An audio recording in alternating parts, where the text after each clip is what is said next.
When 28-year-old Emma Sullivan reluctantly returned to her late grandfather's rural Montana property to settle his estate, she expected nothing more than a weekend of dusty memories and difficult goodbyes.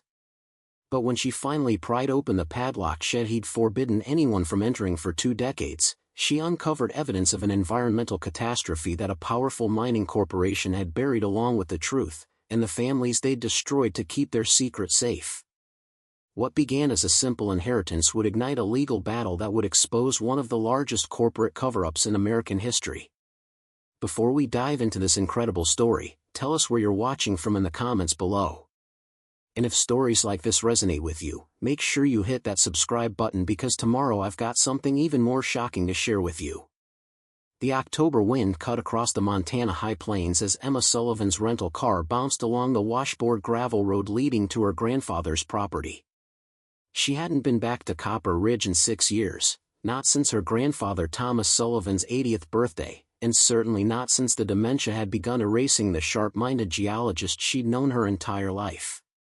The landscape stretched endlessly in all directions, rolling hills covered in golden prairie grass punctuated by clusters of ponderosa pines. In the distance, the Rocky Mountain front rose like a jagged wall against the pale blue sky. It was beautiful in a stark, lonely way that Emma had forgotten during her years in Seattle's urban sprawl. Now, at 28, recently laid off from her environmental consulting job in Seattle, and nursing a fresh breakup that had left her emotionally drained and financially precarious, Emma was the last person standing to handle her grandfather's affairs. Her mother had passed away from breast cancer when Emma was just 19. Her father, Thomas's only son, had died of the same disease at 45, leaving Emma as the sole remaining Sullivan. The attorney's call had come 3 weeks ago, interrupting Emma as she'd been updating her resume for the 4th time that month. Marcus Hendricks, a lawyer in Great Falls, had been businesslike and efficient. "Your grandfather passed peacefully last week at the Copper Ridge Care Facility. I'm sorry for your loss. As his sole heir, you'll need to handle the estate. The property needs to be cleared and prepared for sale within 90 days per the terms of his reverse mortgage. There's a modest life insurance policy, about $15,000, enough to cover expenses and perhaps leave you a small amount. But the land itself isn't worth much given the contamination issues in the area and the outstanding loan balance." Contamination issues. That phrase had stuck with Emma like a burr, irritating and impossible to ignore. Her grandfather had been a geologist for Sentinel Mining Corporation for 35 years before his retirement in 1998. He'd spent his career analyzing mineral deposits, assessing environmental impacts, and ensuring the company followed proper protocols for waste management and site reclamation. Or so the family had always believed. He'd been proud of his work, often speaking at the dinner table about the importance of responsible mining practices, about balancing economic development with environmental stewardship. Young Emma had absorbed these lessons, eventually pursuing environmental science at the University of Montana, convinced she would follow in her grandfather's footsteps and make the world a cleaner, safer place. That idealism had been gradually worn down by the realities of corporate environmental consulting, where compliance often meant finding the minimum legal requirement rather than the best environmental outcome. Her layoff 2 months ago had felt almost like a relief, permission to finally admit that she'd been working for companies that viewed environmental protection as an obstacle to profit rather than a moral imperative. The Sullivan homestead appeared through a stand of ponderosa pines, looking smaller and more dilapidated than Emma remembered. The 2-bedroom ranch house featured faded blue paint that was peeling in long strips, revealing weathered gray wood beneath. The front porch sagged noticeably on one corner, and several windows had been covered with plywood sheets. The property had clearly suffered from her grandfather's declining health and inability to maintain it during his final years in the care facility. But it was the shed that immediately captured Emma's attention.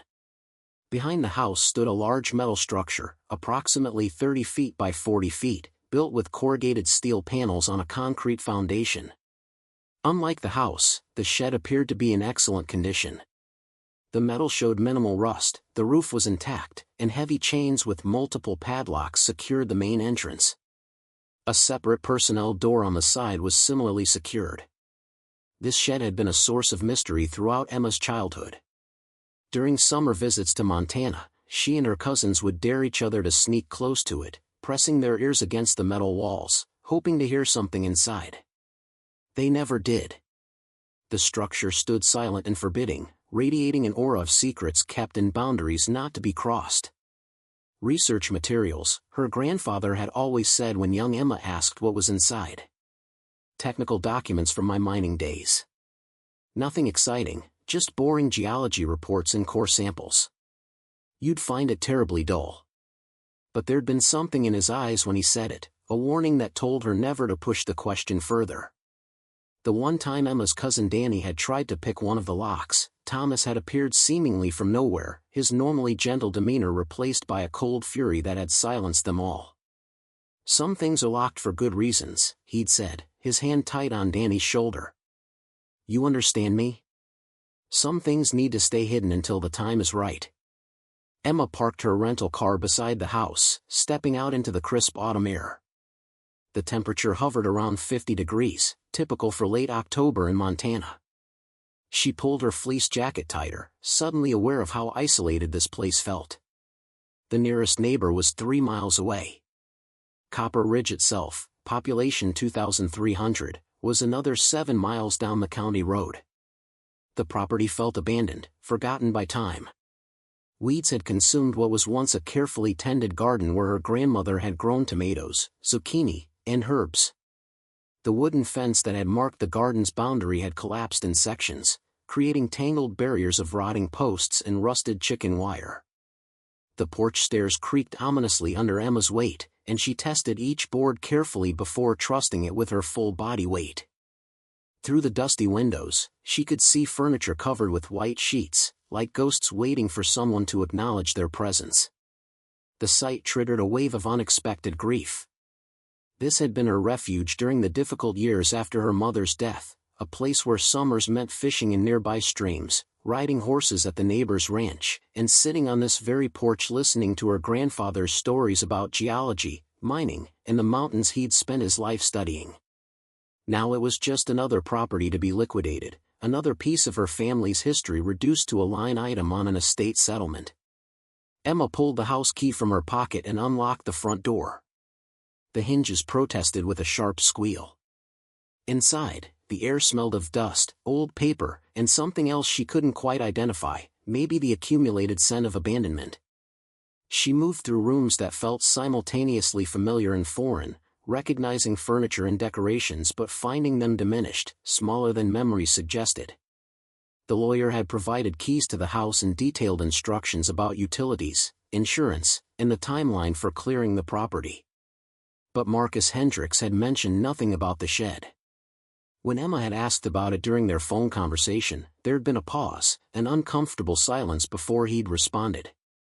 "Your grandfather left very specific instructions about the shed," Hendricks had said carefully. "The keys are hidden somewhere on the property. He wanted you specifically to be the one to find them and open it. No one else." Those were his exact words, written in his will 3 years ago when he still had full mental capacity. Only Emma. She'll know what to do with what's inside. That detail had seemed odd at the time, bordering on paranoid. Now, standing in the house and looking out the kitchen window toward the mysterious structure, it felt intentional, purposeful, as if her grandfather had been preparing for this moment even as his mind began slipping away into the fog of dementia. Emma spent the rest of that first day sorting through the house's contents.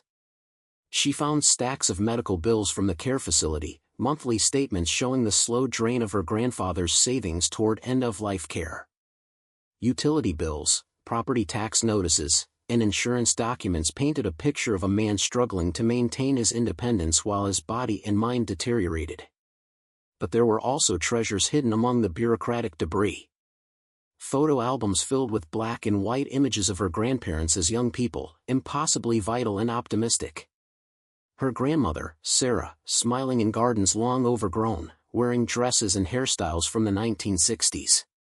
Her father as a young boy, maybe 7 or 8 years old, holding up a fish he'd caught in a creek somewhere, gap-toothed and proud. Emma found her own childhood preserved in these albums. Birthday parties, Christmas mornings, summer visits where she posed awkwardly in two small swimsuits beside inflatable pools. The visual chronicle of a family that had once been whole, before cancer and time had reduced it to just her. In a desk drawer, she discovered letters her grandfather had written to her grandmother during his time in Vietnam, carefully preserved in a wooden box. Emma read a few, moved by the earnest declarations of love, the homesickness, the fear barely concealed beneath masculine stoicism. These letters revealed a side of her grandfather she'd never known, a young man uncertain about his future, desperate to return home to the woman he loved. The house told the story of a life lived quietly, modestly, without obvious secrets or scandals. Thomas Sullivan had been a company man, loyal to Sentinel Mining for 35 years. He'd paid his taxes, mowed his lawn, attended Lutheran church services on Sundays, and voted in every election. By all appearances, he'd been exactly who he seemed to be. But as evening approached and Emma sat on the porch with a cup of instant coffee she'd made on the ancient electric percolator, her eyes kept returning to the shed. The padlocks gleamed despite years of weather exposure, clearly regularly oiled and maintained. Whatever was inside mattered enough that her grandfather had kept it secured until his final days, even when dementia had stolen his ability to remember his own granddaughter's name. That night, Emma slept fitfully in her grandfather's bedroom, the mattress uncomfortable and the house full of unfamiliar sounds. She dreamed of locked doors and her grandfather trying to tell her something important, his mouth moving but no sound emerging. She woke at dawn, disoriented and unrest, with a growing sense that the shed held answers to questions she didn't yet know how to ask. The next morning, after a breakfast of granola bars and bottled water she'd brought from Seattle, Emma began her search for the keys in earnest. She started with the obvious places: desk drawers, kitchen cabinets, the small workshop attached to the garage where her grandfather had once maintained his rock collection and prospecting equipment. The workshop was a time capsule of geological obsession. Hammers and chisels hung on pegboards. Shelves held rock samples labeled in her grandfather's neat handwriting: quartz crystal, Bear Gulch, 1987, and copper ore, Sentinel Mine No. 3, 1992. A wooden cabinet contained dozens of small drawers, each filled with mineral specimens organized by type. Emma spent an hour searching here, removing drawers, checking behind them, looking for hidden compartments. Nothing. She moved to the bathroom, checking inside the toilet tank, behind the medicine cabinet, beneath drawers. The bedroom closet yielded boxes of old clothing, boots, and winter gear, but no keys. The kitchen proved equally fruitless despite her thorough examination of every cabinet, every drawer, every possible hiding place. By noon, Emma was frustrated and sweaty. She'd searched for 4 hours and found nothing. She stood in the living room, hands on her hips, trying to think like her grandfather. Where would a careful, methodical geologist hide something important? Then she remembered something from childhood visits. Her grandfather had a habit of hiding things in books, claiming that in an increasingly illiterate world, books were the best safe. People who don't read, he'd said with a wry smile, will never find what they aren't looking for. The house held perhaps 200 books, mostly technical geology texts, mining industry publications, and field guides to minerals and rock formations. They lined built-in shelves in the living room and occupied 2 tall bookcases in what had served as her grandfather's home office. Emma began a systematic search, starting with the living room. She pulled each book, shook it gently, flipped through pages looking for hollowed-out compartments or envelopes tucked between chapters. Most were exactly what they appeared to be: dry technical texts about geological formations, mining engineering, and environmental assessment methodologies. An hour passed. Then 2. Her arms ached from reaching and her eyes strained from examining hundreds of pages. She'd found nothing but bookmarks, occasional margin notes in her grandfather's handwriting, and one pressed flower that had probably been there for decades. She moved to the office. These books seemed more personal, less technical. Field guides to Montana wildlife. Histories of mining in the American West. A collection of John McPhee geology books with worn spines suggesting multiple readings. Emma worked through them methodically, trying to maintain her focus despite growing discouragement. 3 hours into the search, wedged inside a worn copy of Environmental Impact Assessment in Mining Operations, she found a small manila envelope, yellowed with H. Emma's hands trembled as she opened it. Inside were 3 keys of different sizes and designs, attached to a simple metal ring. Also in the envelope was a letter, folded twice, written on lined notebook paper in her grandfather's distinctive angular script. She sat down heavily in the office chair and began to read. Emma. If you're reading this, I'm gone, and you've done what I hoped you would, looked for answers instead of accepting easy explanations. The keys open the shed. What's inside represents 25 years of careful documentation, evidence I've protected at great personal cost.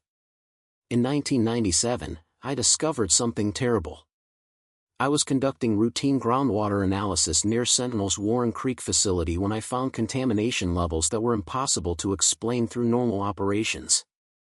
Heavy metals, particularly arsenic and cadmium, at concentrations high enough to kill anything that drank from affected wells. I reported it through proper channels, followed every protocol in our company handbook. That's when I learned the contamination wasn't an accident or isolated incident. Sentinel Mining had been falsifying environmental reports for decades, systematically dumping toxic waste into groundwater systems, manipulating test results, and covering up contamination that was poisoning entire communities. When I threatened to go to state environmental authorities, they threatened your grandmother, your father, and you. They showed me photographs of you getting on the school bus, of your grandmother shopping at the grocery store, of your father at his medical practice. The message was clear: stay silent or watch your family suffer. 3 other employees had tried to report the contamination before me. Lawrence Beckman died in a car accident in 1995, brake failure on a steep mountain road. Jennifer Kim disappeared during a camping trip in 1996, her body never recovered. Marcus Whitehorse shot himself in 1997, 2 weeks after filing a complaint with the EPA. The authorities ruled it suicide, but Marcus had just gotten engaged. He was planning his wedding. I chose to stay silent, but I never stopped documenting. Every report I could access, every test result, every piece of evidence that crossed my desk for my final year at Sentinel, I copied and preserved. After I retired, I continued investigating quietly, requesting public records, interviewing other former employees who'd seen things they couldn't explain, talking to families affected by the contamination. I've kept this evidence hidden because Sentinel is more than a corporation in Copper Ridge. They employ 800 people in a county of 15,000. They fund the hospital, sponsor youth sports, donate to every church and civic organization. The mayor, 3 county commissioners, the sheriff, the newspaper publisher, they all have financial ties to Sentinel. The company doesn't just operate here, they own this place in every way that matters. I've spent 25 years documenting, but I never had the courage to expose them. Every time I got close, I'd think about your grandmother, about what they might do to her. After she passed in 2015, I thought about doing it then, but I was already feeling my mind start to slip, forgetting things, losing track of dates. I couldn't trust myself to see it through. That's why this burden falls to you now, and I'm sorry for that. You have the education, the environmental background, and most importantly, you're not trapped here like I was. You can take this evidence to authorities outside Sentinel's sphere of influence. But I won't lie to you, Emma. This will be dangerous. They've spent billions covering this up in decades, intimidating anyone who got too close to the truth. They'll come after you with lawyers, private investigators, maybe worse. They'll try to discredit you, to make you look like an unstable conspiracy theorist capitalizing on an old man's dementia. The shed contains everything: original test results, falsified reports, testimony from other employees, medical records of victims, even financial documents showing how they've paid off officials. It's all organized, indexed, ready to be used if you have the courage to use it. I trust no one else with this. You're the only family I have left, and you're strong enough to do what I couldn't. I love you, little bird. I'm sorry to leave you with this weight. Grandpa Thomas. Emma read the letter 3 times, each reading bringing new details into focus, new implications to consider. Her hands shook, and she realized she'd been crying without noticing, tears leaving dark spots on the yellow paper. Her grandfather, the quiet, principled geologist who'd taught her to love the natural world, had spent a quarter-century living in fear, documenting corporate crimes while pretending everything was normal. He'd attended company picnics and retirement parties, smiled at the executives who'd threatened his family, and maintained the fiction of loyal company man while secretly preserving evidence of their corruption. The weight of his secret had probably contributed to his cognitive decline, the constant stress of living a double life taking its toll on his mind and body. And now he'd passed that burden to her, asking her to risk everything to expose a truth he'd been too afraid to reveal himself. Emma's first instinct was to call someone, but who? Marcus Hendricks, the lawyer? He lived in Great Falls, probably had no idea about any of this. The local police? Her grandfather's letter suggested law enforcement might be compromised. An environmental advocacy group? The EPA? A journalist? She forced herself to slow down, to think methodically. First, she needed to see what was actually in the shed. Then she could decide on next steps. The rational choice would be to walk away. Relock the shed, sell the property to whatever buyer would take it despite the contamination issues, and return to her life in Seattle. Let someone else deal with corporate conspiracies and decades-old cover-ups. She had enough problems of her own without inheriting her grandfather's crusade. But even as Emma considered this option, she knew she wouldn't take it. Her grandfather had trusted her with this for a reason. He'd protected this evidence through dementia, through the loss of his wife, through years of isolation and fear. The least she could do was honor that by seeing what he'd died protecting. Besides, her life in Seattle wasn't exactly thriving. No job, no relationship, dwindling savings, and a one-bedroom apartment she could barely afford. What exactly was she rushing back to? As the sun began its descent behind the distant mountains, casting long shadows across the property, Emma approached the shed with the 3 keys clutched tightly in her hand. The wind had picked up, carrying the sharp scent of pine and the distant smell of coming snow. Winter came early to Montana, and Emma could feel it approaching. The main entrance featured a heavy chain looped through steel hasps on the door and frame. The largest key fit the padlock securing the chain. It turned smoothly, well-oiled despite years of exposure to weather. The chain rattled as Emma removed it, the sound unnaturally loud in the quiet evening. The second key opened a reinforced deadbolt mounted at chest height on the door itself. This lock was newer, probably installed within the last decade, suggesting her grandfather had upgraded security as he'd gotten older. The third key turned in a heavy-duty lock near the door handle, the kind that would have required serious cutting equipment to break. Her grandfather had been serious about keeping people out, or perhaps about keeping the contents safe. Emma hesitated with her hand on the door handle. Once she opened this, there was no going back to comfortable ignorance. She would know whatever Thomas Sullivan had spent 25 years protecting, and that knowledge would require action. She pulled the door open. The hinges moved smoothly, recently oiled like the padlocks. The interior was dark, but enough ambient light filtered in to show the basic layout. Emma fumbled for a light switch just inside the entrance, finding it where logic suggested it would be. Fluorescent bulbs flickered to life, humming softly as they warmed up. The full scope of her grandfather's secret archive was revealed. The shed wasn't just storage. It was a command center, a research facility, a testament to one man's quiet resistance against overwhelming power. Metal shelving units lined every wall, floor to ceiling, packed with labeled boxes, 3-ring binders, and file cabinets. The organization was meticulous, each container marked with dates, categories, and reference numbers in her grandfather's careful handwriting. A large work table dominated the center of the space, its surface covered with maps, photographs, and technical documents protected under sheets of clear plastic. To the left stood 2 filing cabinets, each drawer labeled with different aspects of what Emma was beginning to understand was a comprehensive investigation: water quality data 1985 to 1998, employee testimony, medical records, financial documents, corporate communications.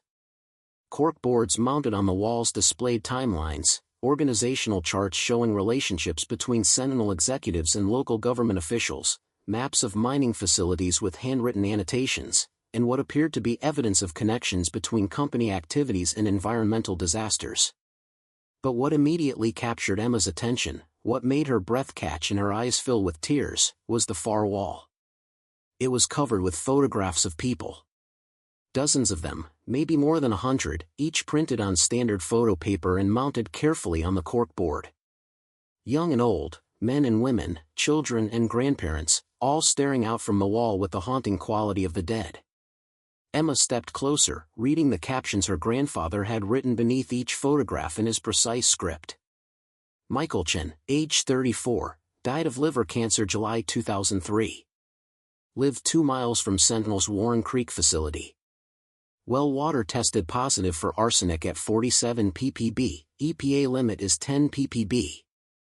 Patricia Blackfoot, age 12, acute lymphoblastic leukemia, died December 2005. Family water well tested positive for arsenic levels 43 times safe limits. 3 siblings also diagnosed with various cancers. Robert and Maria Martinez family, father died of kidney failure 2001, age 42. Mother, breast cancer 2004, age 39. 4 children diagnosed with various cancers 2001 to 2008, 2 deceased. Home directly adjacent to company waste treatment facility. Soil samples showed cadmium concentrations 200 times background levels. William Stronghart, age 19, bone cancer 2006. Star basketball player, full scholarship to University of Montana. Water well showed heavy metal contamination. Died 6 months after diagnosis. The Kowalski family, parents and 3 children, all developed thyroid disorders 2007 to 2009 after moving into home near Sentinel's northern tailings pond. Municipal water supply contaminated despite company assurances of proper sealing. The wall went on and on. 50 faces, then 70, then more than 100. Children who never grew up, parents who died decades too young, families destroyed by contamination that Sentinel Mining had not only denied but actively covered up. Each photograph was accompanied by medical records, water quality test results, maps showing proximity to Sentinel facilities, and in many cases, official company statements declaring the area safe and the water uncontaminated. The juxtaposition was damning, smiling faces and official lies, human lives and corporate profit. Emma felt her legs weaken. She pulled out the chair at the work table and sat down heavily, unable to look away from the wall of the dead. These weren't statistics or abstract environmental violations. These were real people, with names and faces, families and futures that had been stolen from them while a corporation maintained its profits and reputation through systematic deception and intimidation. Her grandfather had documented not just an environmental crime but a public health catastrophe, a multi-generational poisoning of an entire region. And he'd done it alone, for 25 years, while living in fear for his family's safety. As darkness settled fully outside, Emma remained in the shed, overwhelmed by the magnitude of what she'd discovered. Her phone showed no signal, the property was too remote. But that didn't matter yet. She wasn't ready to call anyone, wasn't ready to set in motion whatever would come next. For now, she simply sat with the evidence, with the faces of the dead, with the weight of her grandfather's 25-year burden that was now hers to carry. The shed's secrets were finally open to the light. Now came the truly dangerous part, deciding what to do with them and figuring out how to survive the consequences. Emma spent that entire night in the shed, unable to tear herself away from the evidence her grandfather had accumulated. She worked by the harsh fluorescent light, methodically examining box after box, her horror and determination growing with each new revelation. The filing system was remarkably sophisticated for a one-man operation. Her grandfather had organized everything by category, date, and cross-reference. Each piece of evidence had been carefully preserved, labeled, and indexed. It was clear he'd approached this documentation with the same scientific rigor he'd once applied to geological surveys. The first box Emma opened in detail was labeled 1997, the Discovery Original Evidence. Inside, she found her grandfather's field notebook from that fateful year, his handwriting growing increasingly urgent as the entries progressed. March 15, 1997, routine groundwater sampling at Warren Creek monitoring well number 7. Results show arsenic at 89 parts per billion. This is impossible. Background levels in this area average 2 to 3 ppb. EPA safe limit is 10 ppb. Resampling to confirm. March 22, 1997, resampled 3 times. Results consistent. Arsenic 87 ppb, cadmium 15 ppb, limit is 5 ppb, lead 48 ppb, limit is 15 ppb. Expanded sampling radius. Found contamination in 4 additional wells, all downgradient from Warren Creek facility. March 28, 1997, reported findings to facility manager Dale Hutchins. He seemed unconcerned, said it was probably natural mineralization. I explained that's geologically impossible given the formation types. He told me to run it up the chain and get back to my regular duties. April 5, 1997, met with Regional Environmental Director Kenneth Morrison. Presented full data set, maps showing contamination plume extending from facility toward residential areas. Morrison reviewed everything, said he'd look into it. Seemed nervous, kept checking his watch. April 12, 1997, Morrison called me into his office. Said the samples I collected were compromised and that new sampling by company contractors showed normal background levels. Showed me reports I'd never seen, dated the same days as my sampling, showing clean results. I told him that was impossible. He suggested I might want to consider early retirement. Emma's hands trembled as she read the progression.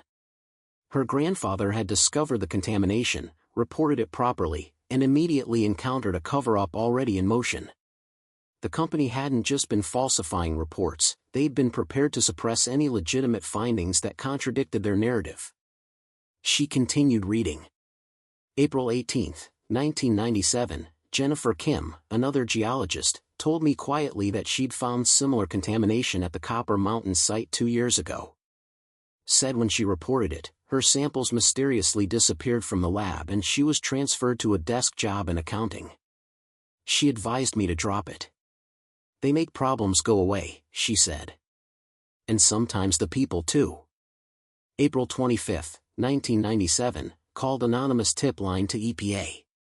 Explained situation without giving my name. 2 days later, Kenneth Morrison mentioned in passing that some troublemaker had called federal authorities with baseless accusations but that it had been handled through appropriate channels. How did he know about my anonymous call?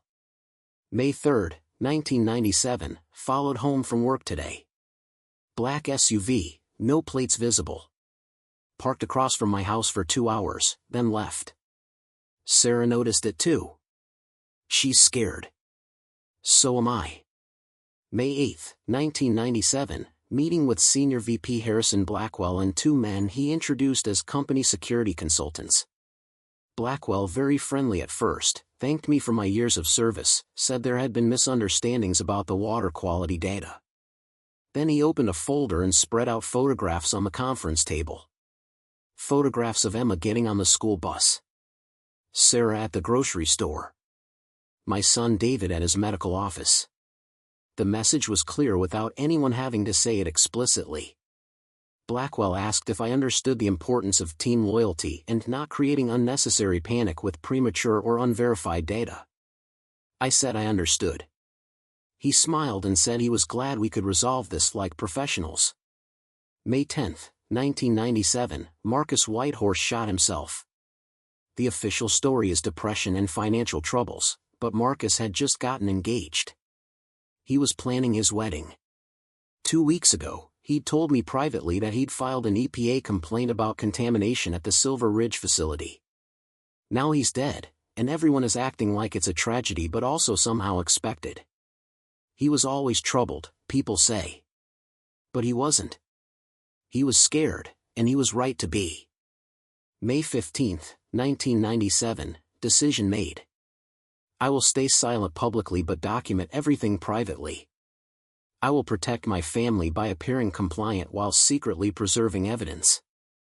Someday, when the time is right or when I'm gone and can't be threatened anymore, this truth will come out. I'm building a case that can't be ignored or suppressed. I'm playing the long game." Emma wiped tears from her eyes. Her grandfather had been forced to choose between exposing a corporation poisoning communities or protecting his family. He'd chosen family, but he'd never given up on justice. He'd just delayed it by 25 years, waiting for someone who could finish what he'd started without fear of retaliation against people he loved. She moved to the next section of evidence, the falsified reports.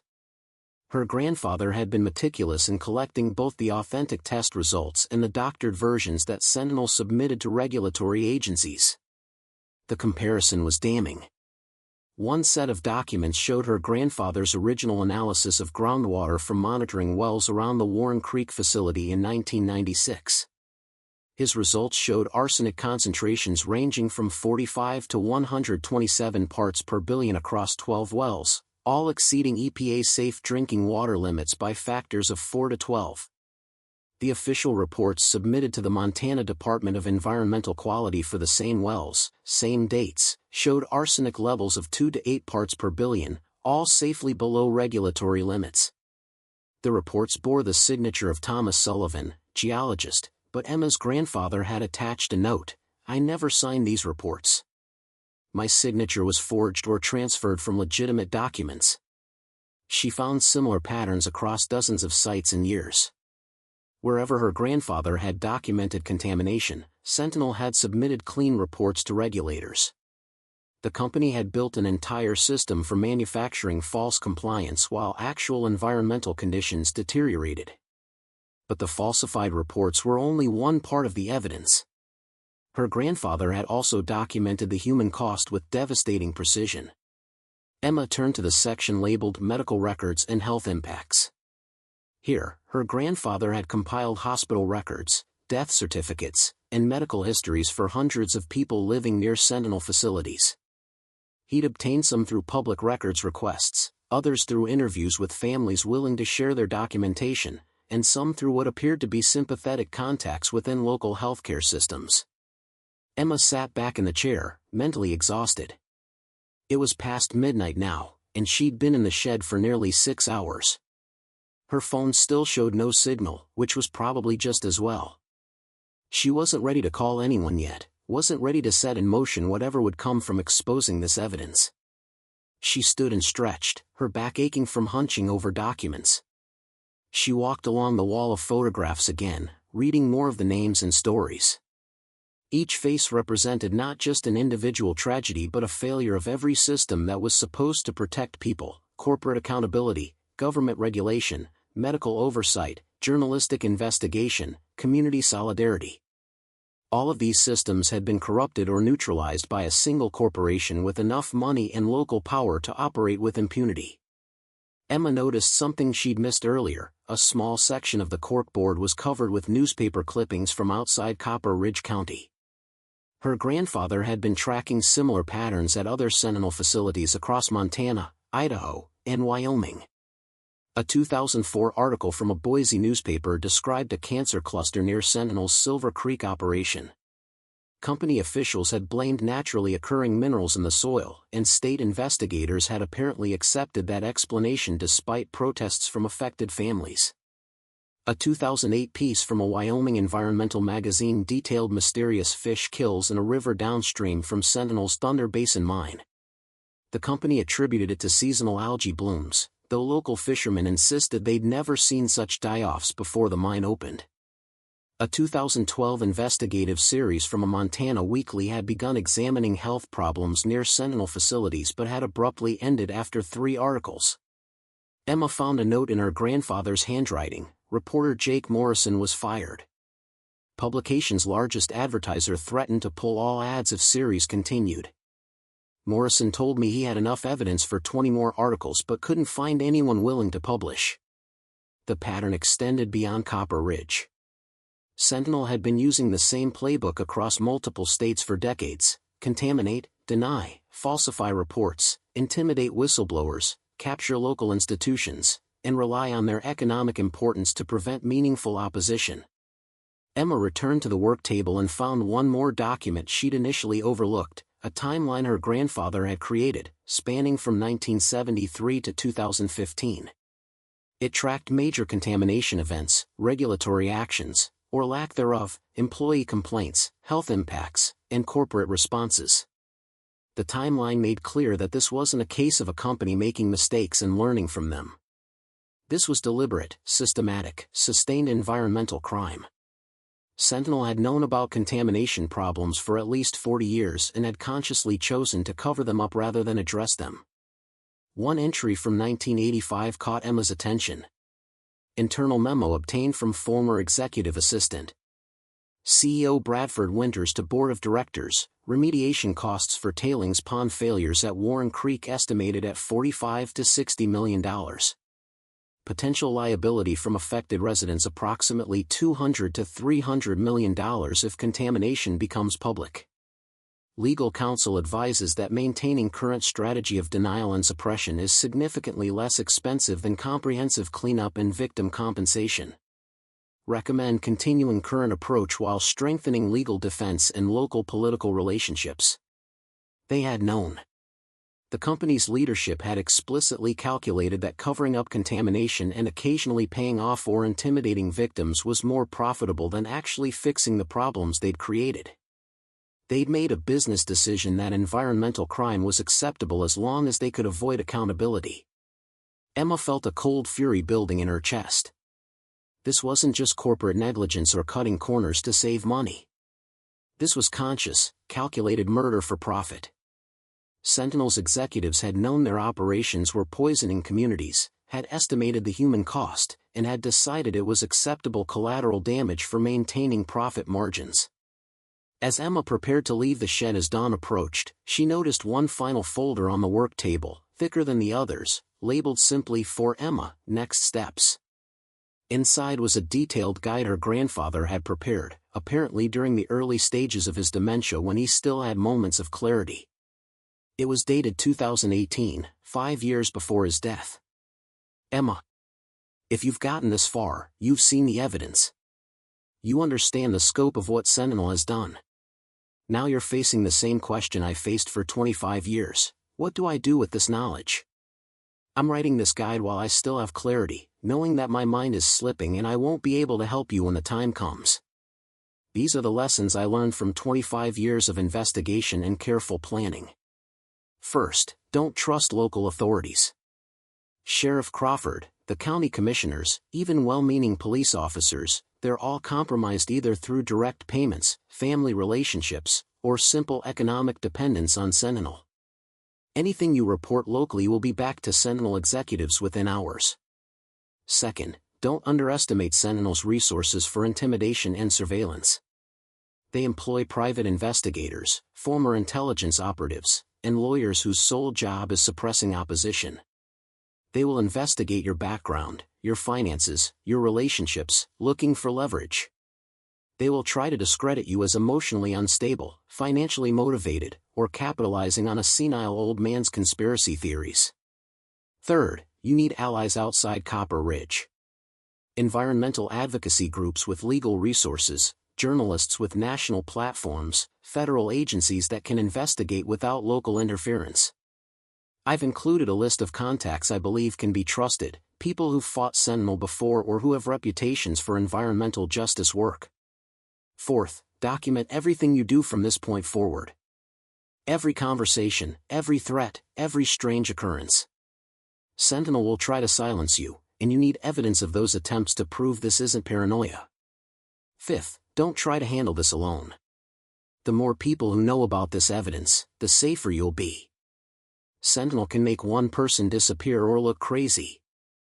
They can't suppress information once it's widely distributed. Sixth, prepare for a long battle.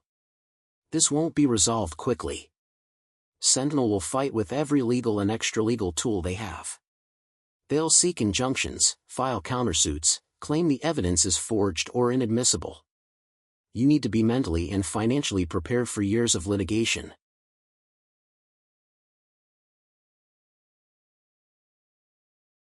I've attached a specific action plan I developed but never had the courage to execute.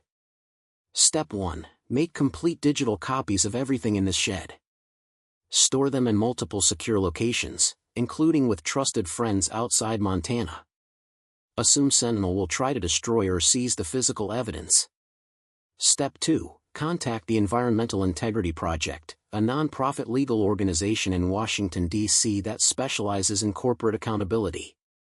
I've included the name of an attorney there, Michelle Reeves, who I corresponded with anonymously years ago. She expressed interest in any evidence of systematic environmental violations by major mining companies. Step 3. Reach out to Jake Morrison, the journalist who was trying to investigate Sentinel in 2012. He's now at a national publication with legal resources to defend against corporate retaliation. He's spent a decade wanting to finish the story he started. Step 4. File a formal complaint with the EPA's Criminal Investigation Division, not the regional office that might have local connections. The Criminal Division has authority to investigate fraud and falsification of environmental reports. Step 5. Prepare for the backlash. Sentinel will come after you hard. They'll investigate your background, looking for anything embarrassing or compromising. They'll claim you're trying to profit from a tragedy. They'll say I was senile and these documents are meaningless. You need to be ready. I'm sorry I wasn't brave enough to do this myself, Emma. I told myself I was protecting family, but maybe I was just protecting myself from the fight. You're stronger than I was. You can finish this. All my love, Grandpa. Emma carefully folded the letter and placed it back in the folder. Her grandfather had done more than just collect evidence, he'd created a roadmap for exposing it. He'd thought through the obstacles, identified allies, and developed a strategy. Now it was up to her to execute it. As the first light of dawn began filtering through the shed's small windows, Emma made her decision. She would follow her grandfather's plan. She would digitize everything, contact the people he'd identified, and set in motion the process of exposing Sentinel's decades of environmental crime. But first, she needed to get all of this evidence somewhere safe. The shed had protected it for 25 years, but once she started making copies and reaching out to people, Sentinel would know. They would come looking. She needed backups in multiple locations before she made any moves. Emma began the practical work of planning. She'd need a high-quality scanner or camera to digitize thousands of pages of documents. She'd need secure cloud storage and physical copies distributed to trusted individuals. She'd need to do all of this without tipping off anyone in Copper Ridge that something significant was happening at the Sullivan property.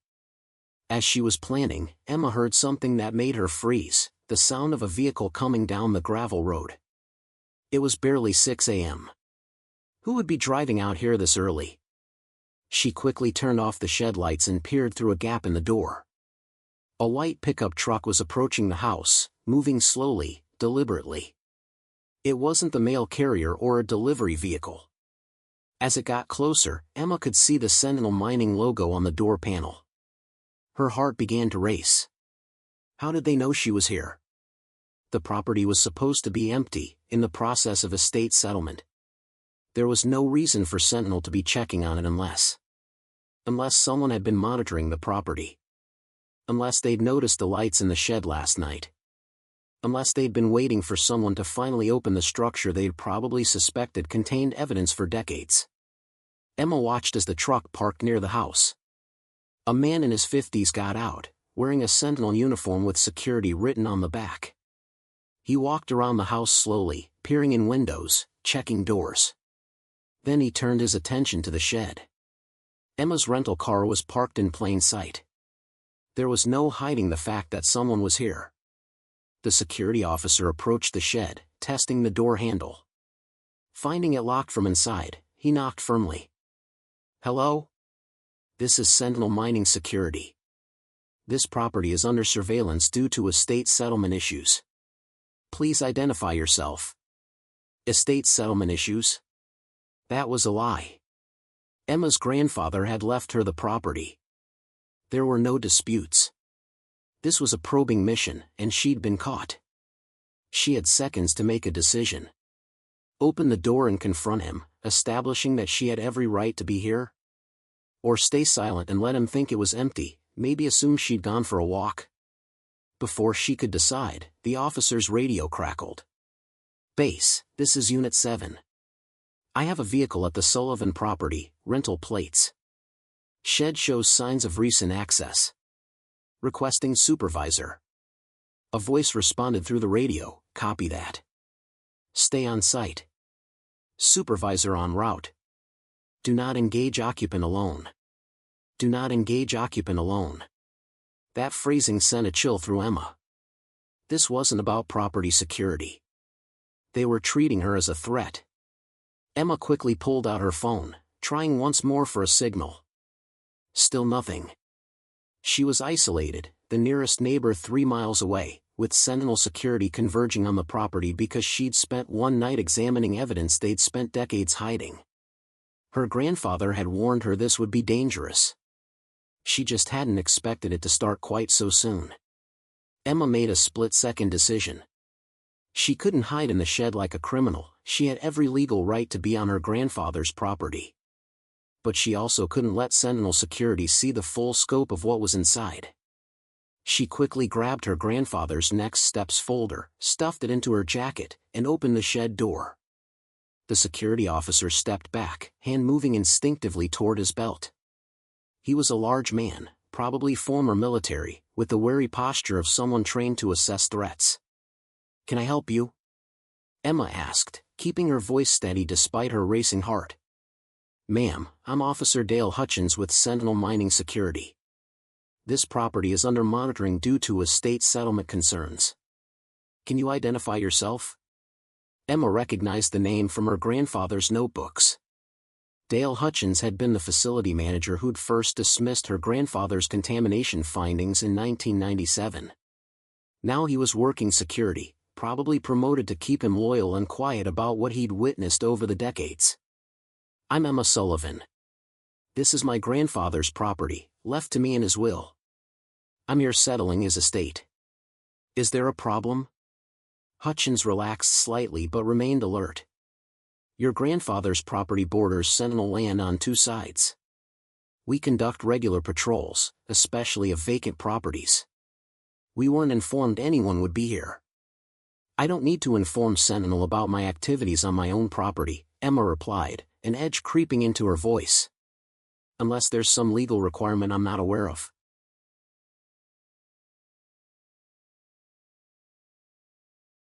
Before Hutchins could respond, another vehicle appeared on the access road, a black SUV moving fast, dust billowing behind it. Emma's stomach tightened. The supervisor had arrived quickly, too quickly, as if he'd been waiting nearby. The SUV parked aggressively close to Emma's rental car, blocking it in. 2 men emerged. The driver was younger, fit, wearing tactical pants and a polo shirt with the Sentinel logo. But it was the passenger who commanded attention. He was perhaps 60, impeccably dressed in slacks and a button-down shirt despite the early hour and remote location. His silver hair was precisely cut, his manner radiating authority and controlled tension. He approached with the confidence of someone accustomed to getting his way. "Miss Sullivan," he said, extending a hand she didn't take. "I'm Robert Blackwell, Director of Corporate Security for Sentinel Mining. I apologize if our presence here seems intrusive, but we have legitimate concerns about this property." Blackwell. Emma remembered that name too. Harrison Blackwell had been the senior VP who'd threatened her grandfather in 1997. This must be his son, continuing the family tradition of intimidation and cover-ups. "What concerns?" Emma asked, crossing her arms. "Your grandfather and Sentinel had a complicated relationship," Blackwell said smoothly. "Toward the end of his career, he made some unfounded accusations about our operations. We're concerned he may have removed company property or proprietary documents when he retired. Documents that might be stored here." Emma's mind raced. They were establishing a pretext for searching the shed, claiming her grandfather had stolen company materials. If they gained access, they could seize or destroy evidence while claiming they were recovering their own property.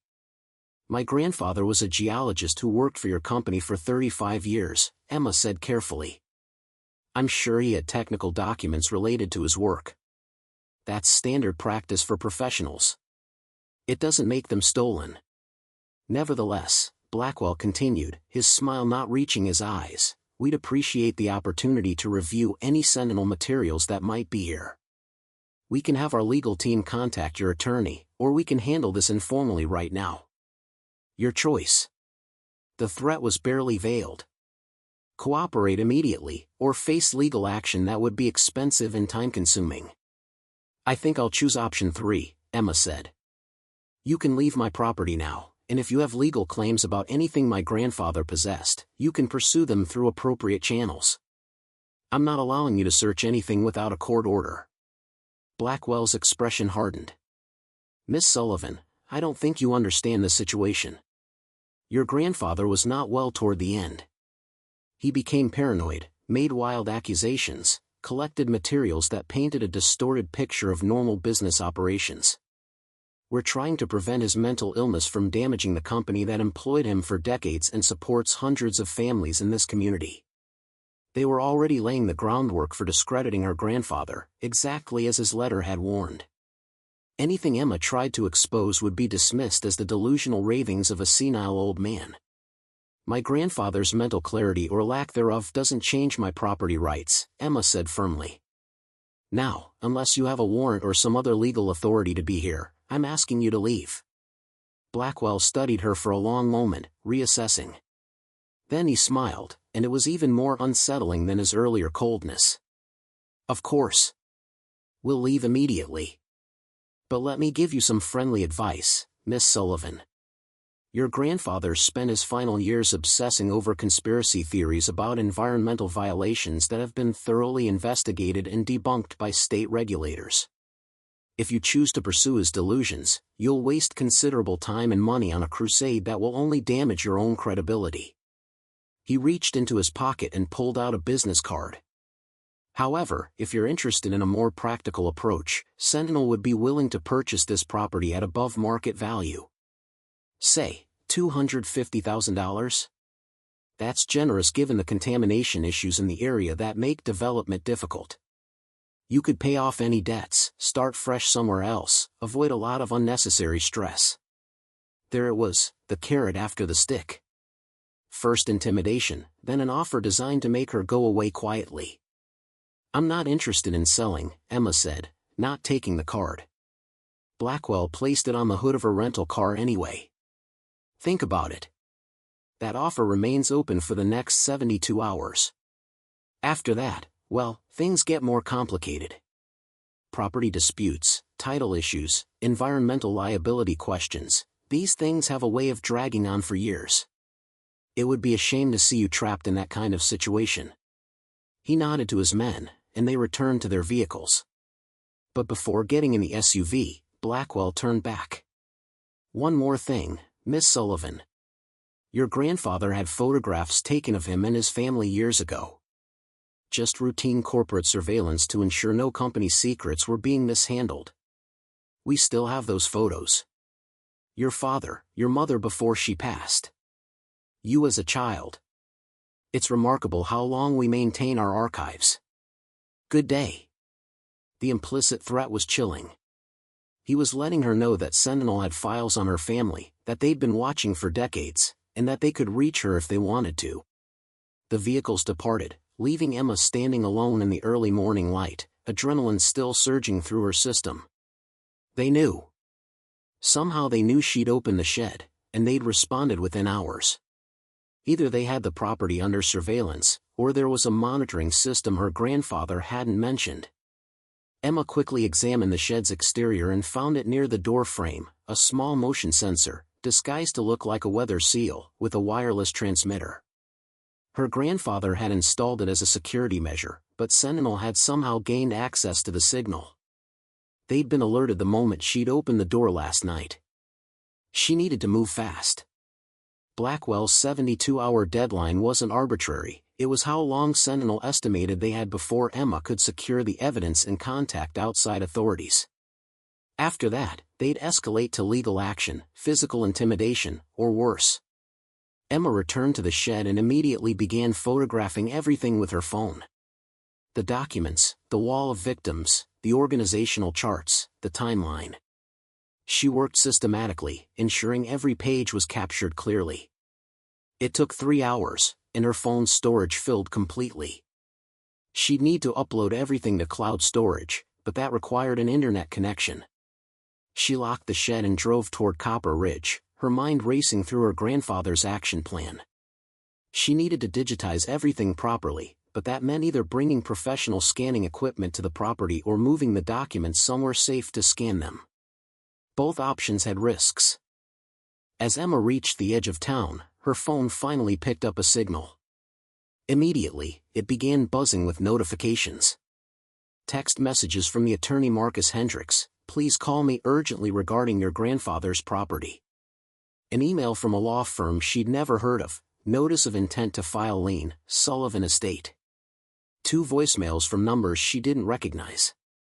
Sentinel was already moving against her, using their legal resources to create problems that would distract and delay her.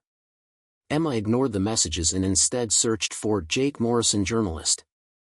She found him at a publication called The Environmental Advocate, a non-profit investigative outlet that specialized in corporate accountability stories.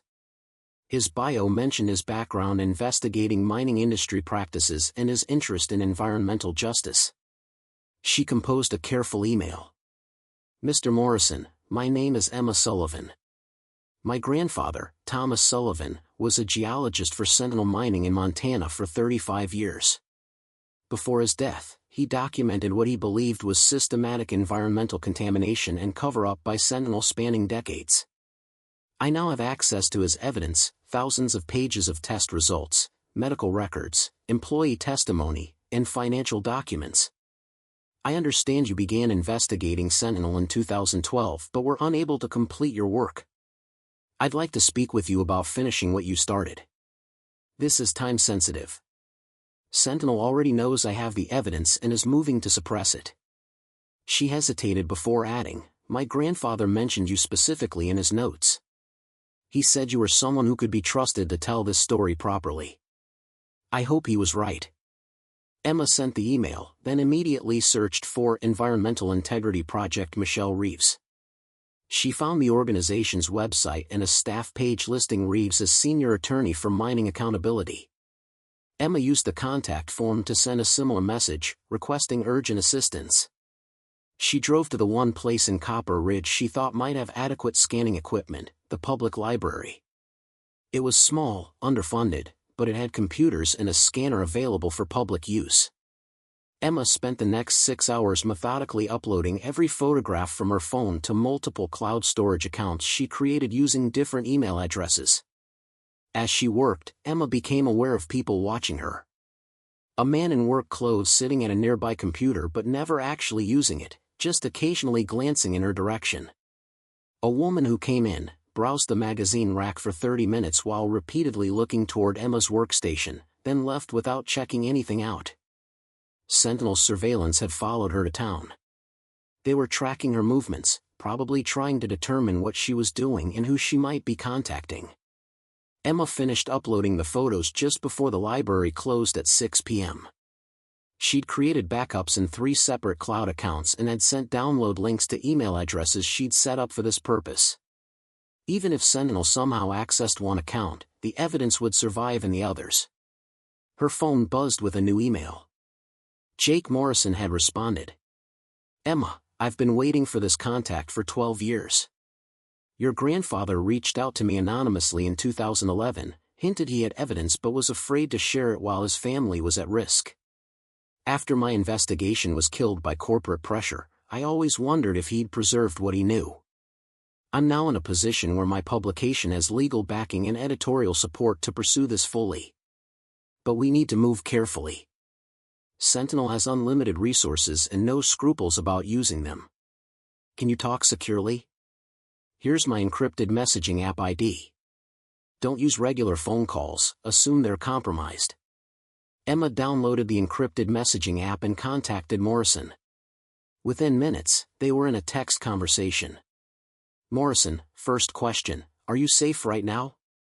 Emma, they came to the property this morning. Made threats. Offered to buy me out. I refused. Morrison, good. That means you have something they're scared of. But you're now a target. Do you have copies of the evidence somewhere they can't access or destroy? Emma, digital copies and 3 cloud accounts. Physical evidence still at the property. Morrison, the physical evidence needs to be secured by law enforcement or a court, otherwise Sentinel will find a way to destroy it. I'm going to connect you with Michelle Reeves at EIP. She's worked on cases like this and knows how to get emergency protection orders for evidence. But I need to know, how solid is this evidence? Can it prove systematic violations? Emma, it's ironclad. Original test results showing contamination, falsified reports submitted to regulators, employee testimony, medical records showing cancer clusters, financial documents proving they bought off local officials, even internal memos where executives calculated that covering up was cheaper than cleaning up. Morrison, Jesus. That's Pulitzer level if it all checks out. But it also means Sentinel will fight harder than anything you can imagine. Are you prepared for that? Emma, I don't have a choice. My grandfather spent 25 years protecting this evidence. I'm not letting it die with him. Morrison, okay.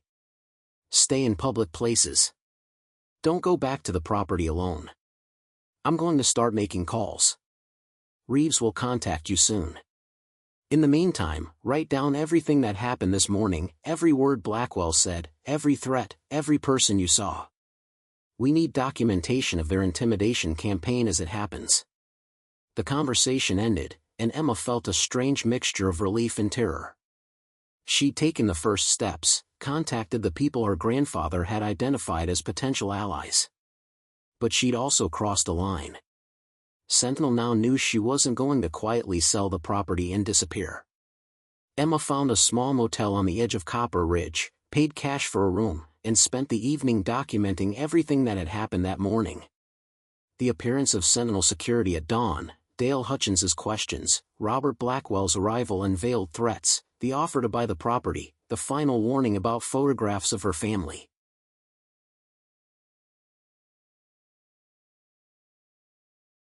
She was so focused on writing that she almost missed the knock on her motel room door at 9 p.m. She froze, paranoia suddenly spiking. She hadn't told anyone where she was staying. Miss Sullivan, a woman's voice called through the door. My name is Michelle Reeves. Jake Morrison asked me to come immediately. I flew into Great Falls and drove down tonight. I have ID if you'd like to verify through the door. Emma approached cautiously and looked through the peephole. A woman in her 40s stood in the hallway, holding up a driver's license and what appeared to be a bar association ID card to the peephole. Emma opened the door with the chain still engaged. How did you find me? Jake said you'd be staying in town but not at your grandfather's property. There are only 2 motels in Copper Ridge. I tried the other one first. Can I come in?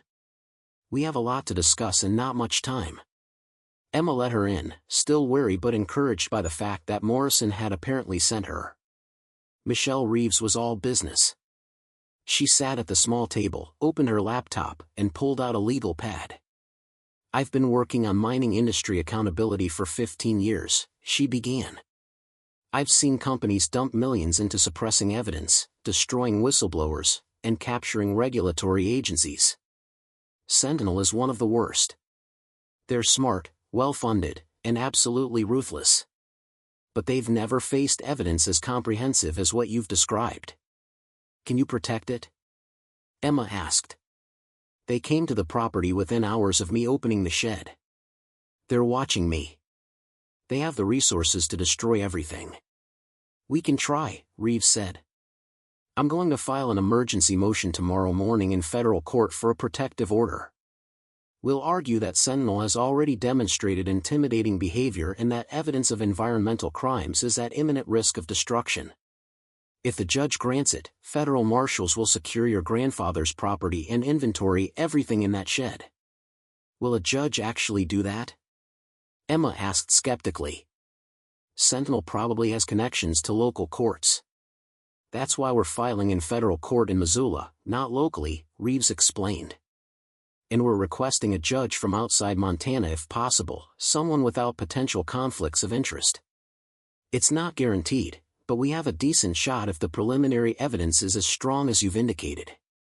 What do you need from me? Everything. I need you to sit down right now and tell me exactly what's in that shed, catalog every category of evidence. Then I need you to sign a declaration under penalty of perjury stating what you've seen and what happened this morning. We'll attach some of your photographs as exhibits. That should be enough to convince a judge there's something worth protecting. They worked through the night. Emma described the contents of the shed in exhaustive detail while Reeves typed rapidly, organizing everything into legal categories. Witness testimony. Documentary evidence. Physical evidence. Medical records. Financial records. Each category required specific legal treatment, different standards for admissibility and authentication. At 3 a.m., Reeves finally closed her laptop. This is sufficient. I'm driving back to Missoula now to file this at courthouse opening. You need to stay visible and safe. Go to public places, be around people, make it impossible for them to intimidate or harm you without witnesses. What if the judge denies the protective order? Emma asked. Then we move to Plan B. I work with Jake Morrison to publish the story immediately, force it into the public sphere before Sentinel can suppress it. It's riskier because they can challenge authenticity and create doubt, but it's better than letting them destroy everything. Either way, this is happening. You've started something that can't be stopped now. After Reeves left, Emma lay on the motel bed, exhausted but unable to sleep. Her phone showed it was nearly 4 a.m. In a few hours, Reeves would file the emergency motion. Sentinel would learn about it immediately and would respond with their full legal arsenal. Emma thought about her grandfather, living with this weight for 25 years, knowing the truth but unable to speak it, watching people die while he remained silent out of fear for his family's safety. The courage it must have taken to document everything despite the threats, to maintain that secret archive while pretending to be just another retired company man. She understood now why he'd waited until after his death. Not because he was a coward, but because he'd needed to ensure his family was safe before the truth could emerge. He'd known that exposing Sentinel would require someone willing to face retaliation, legal battles, and possibly danger. He'd spent years preparing the evidence, organizing it, creating a roadmap for whoever would finally open that shed.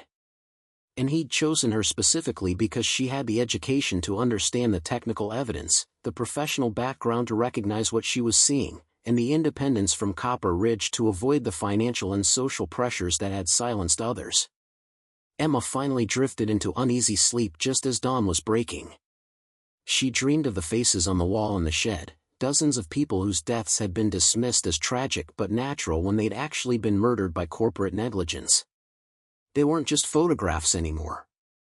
They were obligations, responsibilities, people whose stories demanded to be told. When Emma woke at 9 a.m., she had 17 missed calls from unknown numbers and 6 voicemails. She listened to the first one. Miss Sullivan, this is Frank Brennan from Brennan & Associates Law Firm. We represent Sentinel Mining Corporation regarding claims that your grandfather possessed company property at the time of his death. We need to speak with you immediately to resolve this matter. Please return our call today. The second voicemail was more direct. Emma Sullivan, this is Robert Blackwell. I understand you've been in contact with outside agitators and activists. I want to remind you that making false accusations against Sentinel could result in serious legal consequences for you personally. The offer to purchase your property has been reduced to $150,000 given the complications you've created. This offer expires at 5 p.m. today. The third voicemail made her blood run cold. Miss Sullivan, someone should tell you that your grandfather had a heart condition. It's dangerous for people with weak hearts to experience too much stress. You wouldn't want the same thing to happen to you.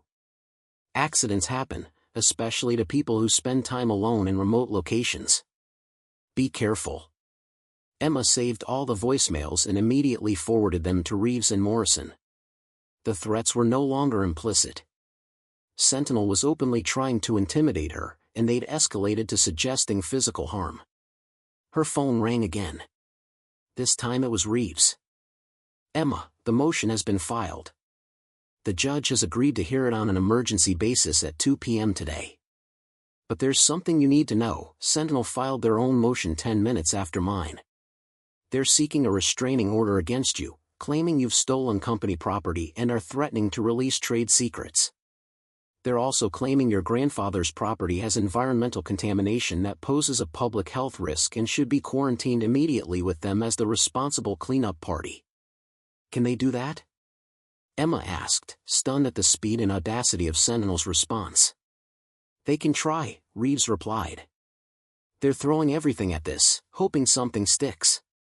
But their aggressive response actually helps our case. It demonstrates they're extremely concerned about what's in that shed. No company fights this hard over routine technical documents. The judge will see that. What do I do until 2 p.m.? Stay in public, stay safe, and get ready to testify if the judge wants to hear from you directly. This is going to be a battle, Emma. But we're in it together now." The game had truly begun.